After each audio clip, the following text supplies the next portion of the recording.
I love first-person shooters. It's probably my favorite genre. Ever since I stumbled over to a neighbor's house and played Doom for the first time, I've been fascinated with these games. Not just their ability to transport us into different worlds that we can explore, but also the way they create combat puzzles that they force us to figure out. But in recent years, I failed to connect with a lot of what the genre has produced. Initially, I put this down to the fact that I'm 32 now and old, and I've been playing first-person shooter games for almost 20 years. But in the past couple of years, there have been two games that have really caught my attention. Games that reminded me of the classic FPS games that I loved growing up. And wouldn't you know it, we've made documentaries about both of them, Doom 2016 and PlayerUnknown's Battlegrounds. So it's forced me to ask the question, why? What is it about these games that strikes a chord with me, that keeps me coming back to play them? What is it about games like The Division and Destiny and Call of Duty that just doesn't appeal to me anymore? And what does this mean for the future of the genre? Hello and welcome to Noclip Bonus Level, the show where we take a break from editing documentaries for 5 bloody minutes and attempt to analyze the world of video games around us. Today on the show, we take a look at the past, present and future of the FPS and welcome the return of combat chess.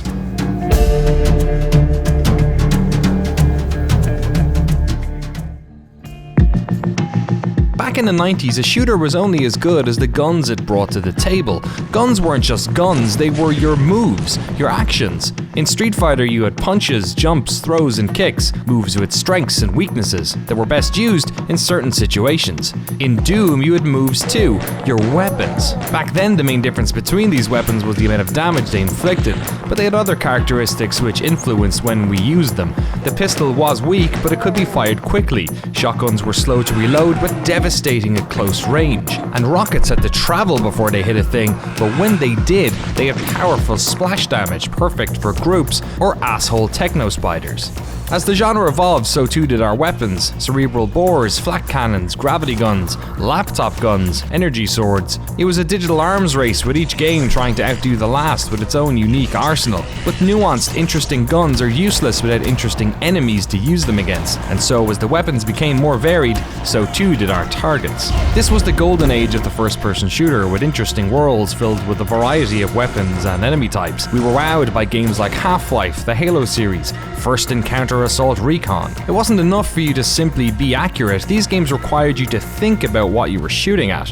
They required you to outsmart as well as out-aim. The original Half-Life is a great example. It was a game so expertly designed that it had a weapon for seemingly every occasion, and the enemies in the game mirrored this variety. Okay, why not?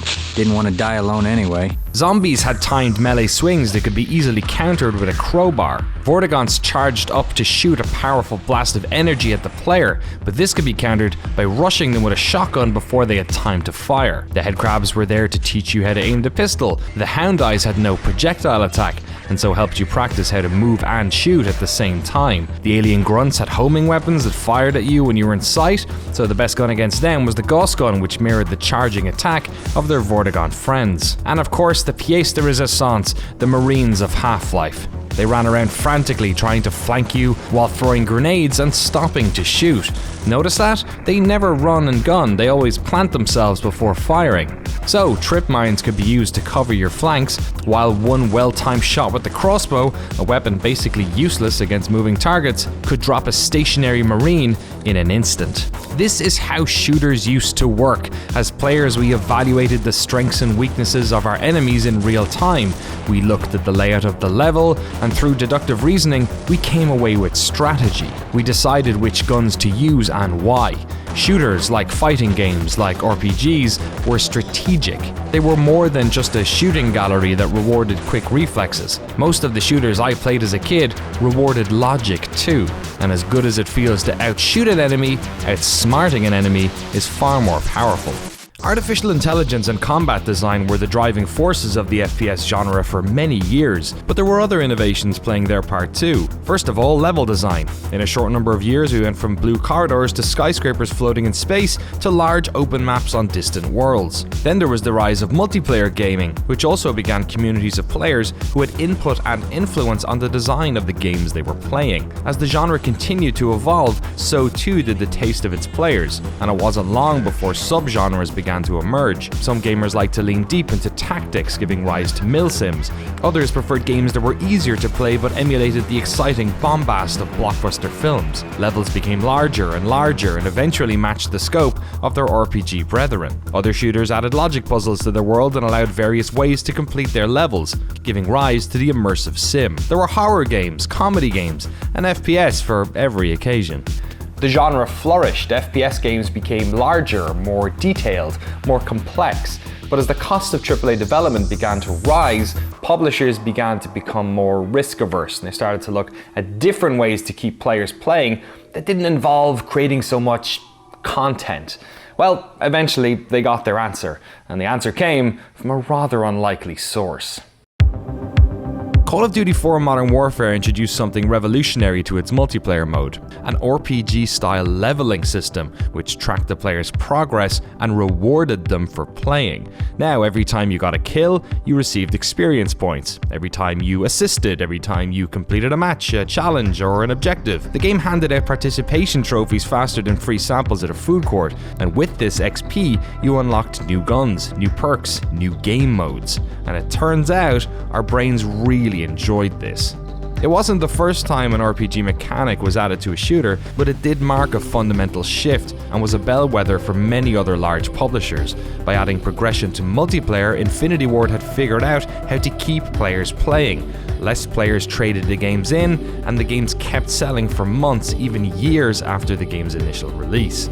This solved a problem for many publishers. With the rising cost of AAA development, it was becoming increasingly costly to make content. But if players were happy to play the same content over and over again, it meant that the game could act less like a product and more like a service, doling out new content to the platform as players got bored. So while before the thing you needed to do to sell an FPS was to do something innovative, like say a new way of shooting or an interesting story, setting, or impressive AI, now publishers were focusing on creating games that you never left, that you got your friends to play, that you kept investing time into, and maybe even a little bit of money. While this business strategy initially worked really well for multiplayer games where you played the same maps over and over again, after a while, studios that had traditionally been making single-player games attempted to emulate this replayability. No longer were they making simply games, they were making games as a service.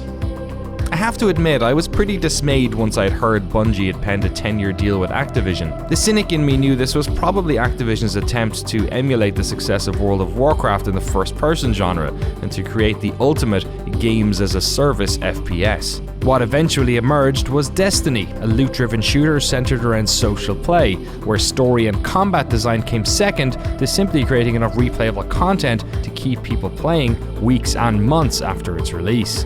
But it tells me something, that the part of the game that fans of the game get excited about most is the raid. While most of the game involves casual tasks and pouring bullets into bullet sponge enemies, the raid requires you to think and work as a team. Another game that fell victim to this style of design is The Division. When we first saw this game, it showed so much promise. People were really excited about it. It looked like we'd be playing in a heavily detailed world, working tactically with our friends to outsmart not only AI enemies, but other groups of players too. But when it was eventually released, we were dismayed to realize that it was another loot shooter, another game where you were sent on quests to kill X number of who gives a fucks over and over again, leveling up, unlocking new stuff in the same prescribed manner as everyone else. I'm not saying Destiny or The Division are bad games. On the contrary, both of these are well designed, well polished, and quite visually interesting. You can see that a lot of people poured a lot of their creative energy into these projects. What I am saying is that this trend to create games as a service has pulled shooter design into a nauseatingly boring space where the act of shooting, the guns, the enemies, the level design, the tactics, all this sort of stuff is entirely secondary. I used to go back and watch those early Division trailers and dream about playing that game, a high-stakes game where I explored broken down cities and worked tactically with my friends to outsmart others, where the process of even entering a building to search it for loot required tactical thought. Wow, imagine playing a game like that. Eggs, anyone? The Coen brothers' modern western No Country for Old Men is a personal favourite, and there's one scene that keeps crossing my mind. Josh Brolin's character is hunting in the desert and spots an injured dog limping to safety. He heads in the direction it came from and stumbles upon a bunch of pickup trucks. We stay with him as he analyses the situation, as he weighs up the variables and plots his next course of action. This chapter in the movie is mostly silent. It's about the little things, the time of day, the heat of the sun. We watch as he tracks the last man standing to a tree, how he watches the silhouette and waits him out, how he leaves the rifle and equips the machine gun when he makes his approach. This scene captures the essence of PlayerUnknown's Battlegrounds for me, a game about deliberate decision making, a game which rewards outthinking as much as outshooting, where you're constantly evaluating your advantages and the advantages of those around you. You may remember our Doom documentary from the end of 2016. In it we spent a bunch of time explaining the thing that I just spent 5 minutes explaining at the start of this video, the game's combat chess, the design of the guns, arenas and foes that lead to satisfying back and forth gunfights. Combat chess used to be the driving force of this genre, which is why I believe people went crazy for Doom 2016. Not just because it was a wonderful reimagining of one of our industry's most important games, but because it evolved the type of combat experiences that shooters used to be all about. Games where you analysed the tools at your disposal and used your wits along with your agility to solve the combat puzzle ahead. For me, PUBG is the next step in that evolutionary chain. Unlike so many other first-person shooters, it's a game where you use critical thinking to assess the strengths and weaknesses of your enemies and base your decisions on the strengths and weaknesses of your loadout. You see, PUBG is a game about decision making, big decisions like where will I drop on the map, to small decisions like will I loot this shack or keep moving. And almost every decision in each game matters. With only a single life and so much variety in terms of what you and everyone else may be armed with, the player is forced to constantly weigh up variables and make tactical decisions based on experience. There's somebody northwest firing. Yeah, there's like definitely people who haven't figured out where we're at. But that one guy that you have your battle with. Yeah, I don't know if he's dead. The other guy might have killed him. The Yeah, car guy that's might have true. killed him because he's still alive. For example, if you drop into a bad loot zone, do you play more conservatively to protect yourself or run somewhere else to find better loot? If you drop in and immediately grab an assault rifle, do you keep looting or immediately rush nearby players before they find a good gun? If you find an 8x scope, do you keep moving into cities or stay in the open and use it to your advantage? It's a game where everything in it matters. Everything has weight. Bullets take up inventory space. Weapon attachments really reduce recoil. The frying pan blocks bullets, for goodness sake. The other side of combat chess is reading the tactics of your enemies, and PUBG does this in spades. The game was designed to give you clues as to what your enemies' loadouts are. Each gun sounds unique, each vehicle sounds unique. Each of the helmet classes on offer looks different from a distance, so you can spot them and plan your tactics accordingly. You're encouraged to check to see if doors are open. This is a game where some players intentionally don't wear shoes so they can more easily differentiate the sound of their footsteps over other possible enemies. In PUBG, you watch the silhouette from afar. You approach with caution and take the machine gun because if they notice you, you want to be able to have a gun that can be used at close range.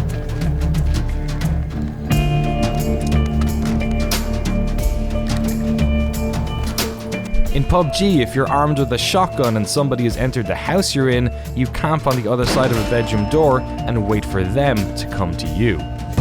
Oh shit! It's a good thing they patched in mantling. Did he not pick up a scar? I've got Maybe 9 it was bullets left. Fuck, this person's coming over. I've only got 9 bullets. Wish me luck. I believe in you.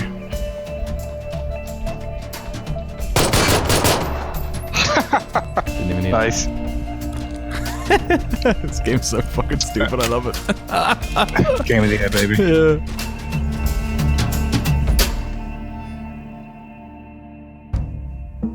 So what's the point to all of this? Well, I guess the point is that I'm just really happy that first-person shooters are doing this stuff again. And PUBG is not the only one, by no means I'm saying that. Games like Overwatch do a wonderful job of emulating what Team Fortress did so well, that whole back and forth between different classes and deciding what your tactics are going to be based on who you're fighting. Rainbow Six Siege is another game that does this incredibly well. In fact, in recent weeks we've seen a bunch more pop up. Escape from Tarkov and Crytek's new game Hunt Showdown, or other games that are just that little bit more cerebral. And I'm not saying that games like The Division or Destiny have no value to them. By all means, there are people who just love the loot grind, but I do think that for a while there, we kind of got lost in the weeds on just creating these games that satisfy our need to play them over and over again by creating variable ratio schedules and things for us to unlock.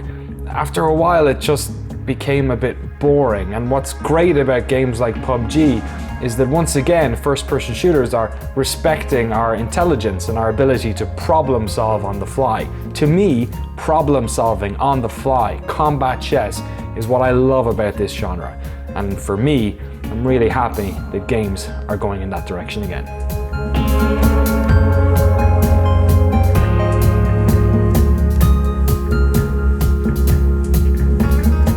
Thanks so much for watching this episode of Noclip Bonus Level. In fact, thanks for watching everything we do here on the Noclip YouTube channel. We couldn't do it without you. And we also couldn't do it without all the amazing patrons we have over at patreon.com/Noclip who fund this work entirely, because we don't take any money from advertising, we don't take any money from the games industry. We want to do this work as sort of ethically as possible, and we think that having financial independence is incredibly important to reach that goal. So if you'd like to support the work we do, please consider going over to patreon.com/Noclip or heading over to noclip.video/store and picking up a sweet t-shirt. Or if you can't do any of that stuff, don't worry about it. Please like, subscribe, shout from the hilltops about what we're doing here, and make sure to check back to our YouTube channel. In a couple of weeks, we'll be putting up our documentary about Warframe. Until then, see you later, because I gotta get back editing.